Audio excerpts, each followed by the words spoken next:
Welcome to the Tech Egg. Don't get scrambled. Enjoy the video. In this video, I will show how to remove Honda Odyssey Dashboard Easy Guide. Start by disconnecting the negative battery terminal and waiting a few minutes to clear electrical systems. Next, remove trim panels carefully with plastic pry tools to protect finishes. Take photos as you go to record connector locations and screw counts. Keep fasteners organized and label anything that looks similar so reassembly is quick and accurate for anyone following along.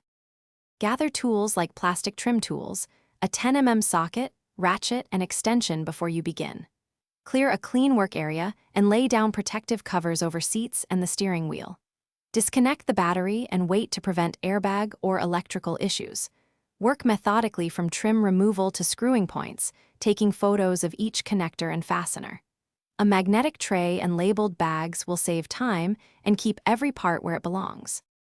If you are finding this video helpful, please subscribe and like to support more guides. Quick recommendation: life's too short for a stinky car. Grab Little Tree's black ice to keep your cabin smelling fresh while you work on the dash. It's a small touch that makes time in the car more pleasant, and it pairs perfectly with a thorough interior clean after reassembly. Check the description for the link and other deals. Now let's get back to the video. Start by removing the center console trim and audio unit so you can access lower dash fasteners. Carefully unclip HVAC ducts and label each wiring connector to avoid confusion during reassembly. Remove glove box and lower panels to reach the main dash mounting bolts and have a helper support the dash when loosening those bolts.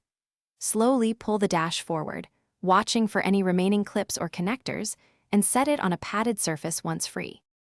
Thanks for watching. Consider subscribing if I helped unscramble your problems.